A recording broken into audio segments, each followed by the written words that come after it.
নবীজিকে এই জমিনের উপরে দাওয়াতের প্রথম মাধ্যম বানিয়ে দিয়েছিলেন, আপনি তেলাওয়াত করুন। আল্লাহ তাআলা যখন তেলাওয়াতের কথা বললেন, মুহাম্মাদের জবানে যখনই তেলাওয়াত যে কোনো জায়গায় শুরু হয়ে যায়, শত শত মানুষ, হাজার হাজার মানুষ তখন বীর জমিয়ে ফেলে। আল্লাহু আকবার বলে। মক্কার অলিতে গলিতে, সেই মদিনার অলিতে গলিতে মুহাম্মাদুর রাসূলুল্লাহ সাল্লাল্লাহু আলাইহি ওয়াসাল্লামের এমন কি কারিশমা ছিল? কোনো কারিশমাই তো ছিল না। কারিশমা শুধু একটা, আল্লাহ বলেছেন কোরআনের তেলাওয়াত করুন। এবার মুহাম্মদ যেখানে কোরআন তেলাওয়াত করে বেঈমানার সব জমে যায়। এমন কি শুধু জমে না, এমন কিছু মানুষ তো শুধু কোরআনের তেলাওয়াত শুনে মুসলমান হয়েছে। আল্লাহু আকবার বলে।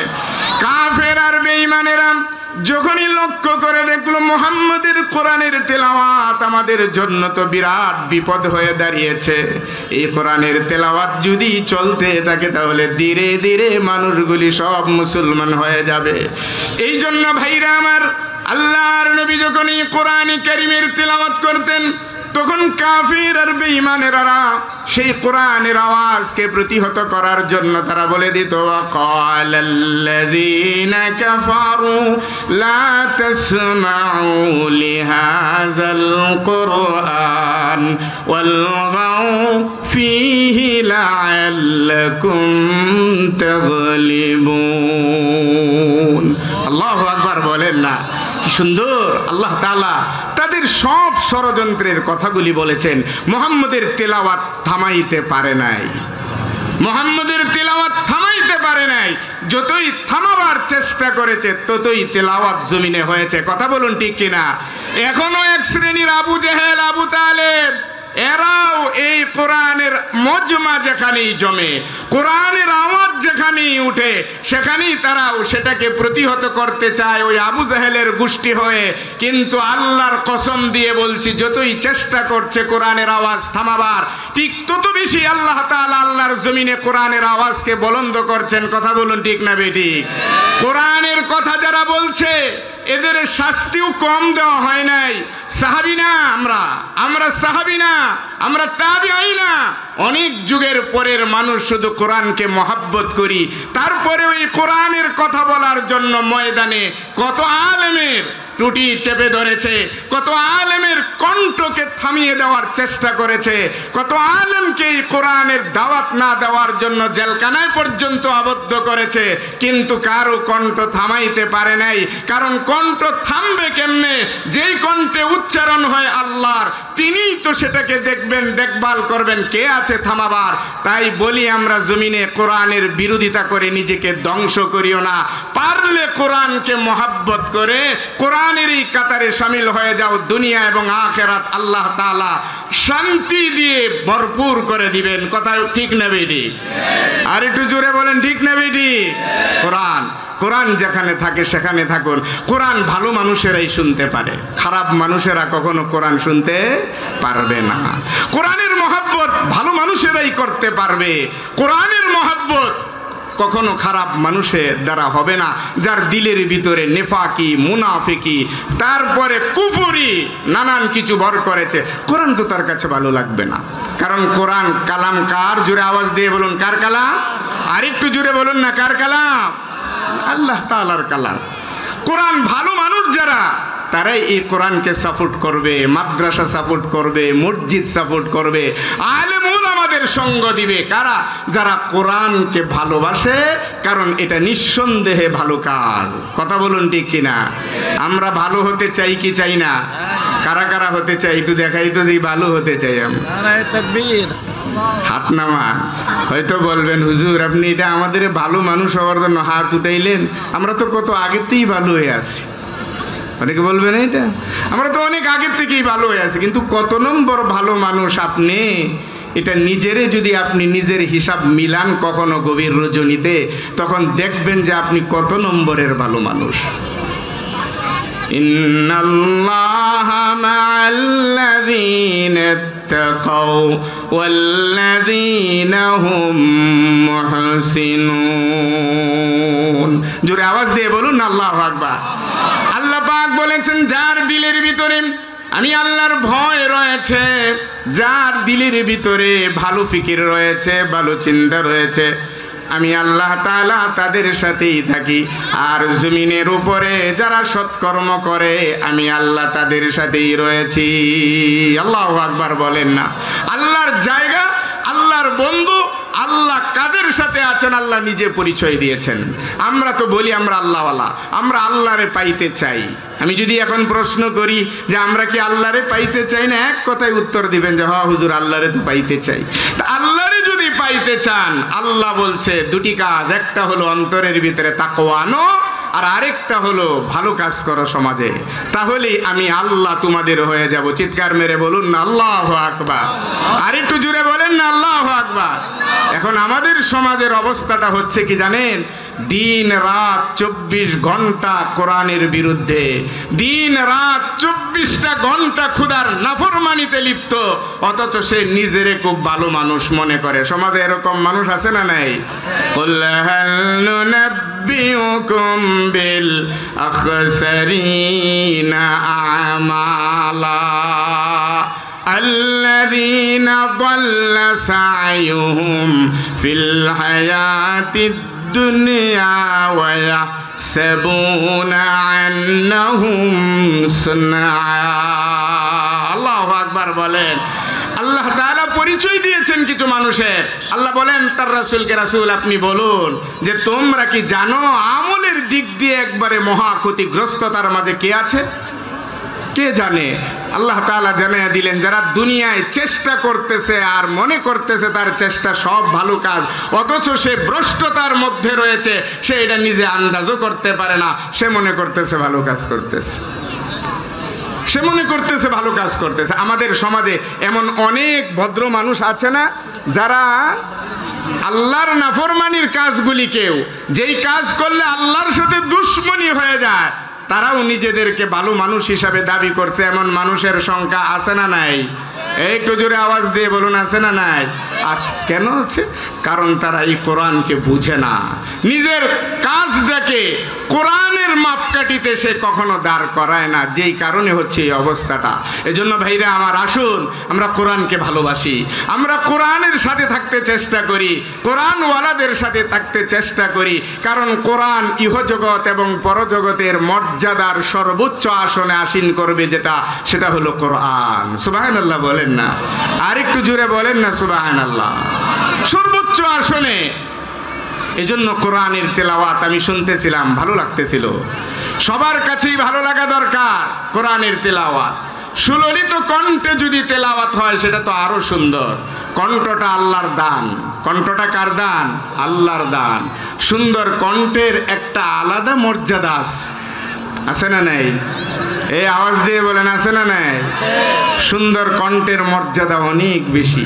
পৃথিবীতে যত কণ্ঠওয়ালা ছাড়ছেন, হযরতে দাউদ আলাইহিস সালাতু ওয়াস সালামের যুগে, ও আমার যুগের শিল্পীরা কান পেতে শুনে রাখো, তোমাদের যেই কণ্ঠ আর যেই কণ্ঠের বাহাদুরি, তারপরেও কম কামাও না, অনেক কামাও এই কণ্ঠ দিয়া। সেই দাউদ আলাইহিস সালামের উম্মতগুলি ছিল এক একটা বিশাল বিশাল কণ্ঠের অধিকারী। যখন যেটা হু হু করে উঠতো তখন সেটাই মজা লাগতো। আল্লাহু আকবার।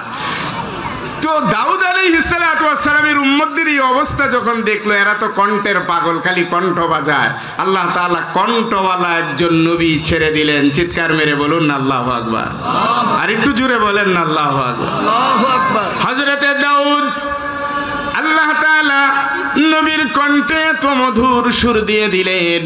হযরতে দাউদ যখন জাবুর তেলাওয়াত করত, ইতিহাসের কিতাবের ভিতরে লেখে, হযরতে দাউদ জাবুর যখন তেলাওয়াত হয়ে যেত, শুধু মানুষ না, আকাশে উড়ন্ত পশু পাখিগুলি যেখানে সেখানে হযরতে দাউদের জাবুরের তেলাওয়াতে তারা স্তব্ধ হয়ে যেত। আল্লাহু আকবার। নদীর মাছগুলি পর্যন্ত হযরতে দাউদ যখন এইভাবে তার জাবুর তেলাওয়াত করতেন, নদীর মাছগুলি, যেই মাছগুলি পানিতে বসবাস করত, হযরতে দাউদের কণ্ঠে কণ্ঠ শুনে কণ্ঠের মধুরতায় মাছগুলো আর পানিতে থাকতে পারে নাই, বেশে বেশে সমুদ্রের কিনারে এসে জিয়ান দিয়ে হযরতে দাউদের তেলাওয়াত শুনতো। আল্লাহু আকবার বলেন না। সেই নবী যখন তার উম্মতদের দাওয়াত দিলেন, আল্লাহ তাআলা কেন এত কণ্ঠশীল বানাইলেন? ইতিহাসের ভিতরে লেখা আছে দাউদের উম্মতেরা এক একটা বিশাল বিশাল কণ্ঠের অধিকারী ছিল, সুতরাং এখানে একজন কণ্ঠওয়ালা নবী ছাড়া এদের কন্ট্রোল করা আমার জমিনে সম্ভব না। হযরতে নবী দাউদের কণ্ঠ যখন শুনতেন সব কণ্ঠওয়ালারা পাগল হয়ে যেত। এমনকি সেই যুগে নবী দাউদের বিরোধী যারা ছিল তারাও এসে নবীর পায়ে ধরে ধরে বলতো, নবীরে একটু তেলাওয়াত করো তোমার ভাষায় তোমার কিতাব, কারণ তোমার তেলাওয়াত শুনলে পরে আর এমন অবস্থা হয়ে যায় যে দুনিয়াটা ভুলে যাই। একটু তেলাওয়াত করো, তোমার তেলাওয়াত ভালো। যেই কারণে ভাইরা আমার হাসরের ময়দানে সব হিসাব নিকেশের পরে আল্লাহর জান্নাতে ঢোকার পরে আল্লাহ রব্বুল আলামিন সেই দিন কণ্ঠওয়ালা নবীটাকে আগেই ডাক দিবেন দাউদকে। যেই দাউদের তেলাওয়াত শুনে উড়ন্ত পাখি থেমে যেত, সাগরের মাছগুলি পর্যন্ত ভেসে কিনারায় চলে আসতো। আল্লাহ তাআলা সেই দিন হযরতে দাউদকে ডেকে বলবেন জান্নাতের এই ময়দানে, জান্নাতের এই মজমার ভিতরে দাউদ তোমার কণ্ঠে তোমার জবর তেলাওয়াত করো।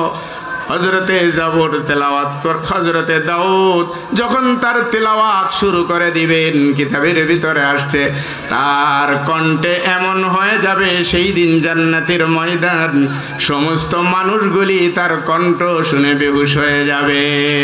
আল্লাহু আকবার বলেন না। হযরতে দাউদের কণ্ঠ শোনার পরে বেহুশ হয়ে যাবেন। আল্লাহ রব্বুল আলামিন হুঁশ হারা মানুষগুলিকে আবার যখন হুঁশ দিয়ে উঠাবেন তখন বলবেন, কার তেলাওয়াত শুনে তোমরা বেহুশ হয়ে গেলে? কার তেলাওয়াত শুনে বেহুশ হয়ে গেলে? সে তো নবী দাউদ। আমি তো এখনো পর্যন্ত আমার নবীর তেলাওয়াত তোমাদের শোনাই নাই। আল্লাহু আকবার বলেন না। কার তেলাওয়াতে তোমরা পাগল হয়ে গেলে? আমার কিতাবের ভিতরে সবচেয়ে বড় কিতাব ছিল কোরআন। এই কোরআন আমি মুহাম্মদের উপরে নাজিল করেছিলাম। মুহাম্মদের উপরে কোরআন যেখানে নাজিল হয়েছে সেই জায়গাগুলি পৃথিবীতে দামি হয়ে গেছে। কোরআনের দাম কত বুঝো নাই, মুহাম্মদের কণ্ঠ কিরকম বুঝো নাই।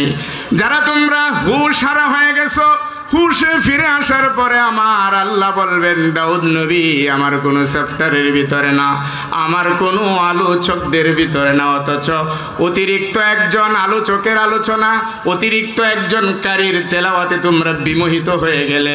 আজকের এই জান্নাতের ময়দানের এই মজমার এখনো পর্যন্ত যিনি প্রধান অতিথি তিনি এখনো পর্যন্ত তেলাওয়াত শোনান নাই, তোমরা হুঁশ হারিয়ে ফেললে। আল্লাহু আকবার। আল্লাহ রাব্বুল আলামিন বলবেন, এবার শুনো, তোমরা তৈয়ার হয়ে যাও। এইবার আমি যেই নবীর উপরে কোরআনে কারীম নাজিল করেছিলাম সেই নবী এবার কোরআনের তেলাওয়াত করবে। এবার তোমরা শুনো। আল্লাহু আকবার। নবীজিকে বলা হবে কোরআন থেকে তেলাওয়াত শুরু করে দেন। আল্লাহ তাআলার আদেশ পেয়ে বিশ্ব নবী যখন কোরআনের তেলাওয়াত শুরু করবে, পুরা জান্নাতের ময়দানটা এমন নীরব হয়ে যাবে, মনে হবে যে এটা কি সুর থেকে কে চালিয়ে দিল। আমার আল্লাহ তাআলা মুহাম্মদের কণ্ঠে এমন সুর দিয়েছিলেন যেই সুরের তেলাওয়াতের উপরে জান্নাতবাসীরা আর ঠিক থাকতে পারবে না, ঠিক থাকতে পারবে না, পাগলের মতন হয়ে যাবে, পাগলের মতন হয়ে যাবে, নাচানাচি শুরু হয়ে যাবে, হুঁশ হারা হয়ে যাবে, কত বৎসর কেটে যাবে, এদের আর কোনো হুঁশ জ্ঞানী থাকবে না। আল্লাহু আকবার বলেন। আল্লাহ রাব্বুল আলামিন আবার ডাক দিবেন, উঠাবেন, কিরে আমার বান্দারা গোলামেরা যারা এত কষ্ট করে আমার জান্নাত পর্যন্ত পৌঁছাইছো, আমার জান্নাতের এই ময়দানের এই মজমার ভিতরে আজকে তোমরা এক একজনের তেলাওয়াত শোনো আর তোমরা বেহুশ হয়ে যাও।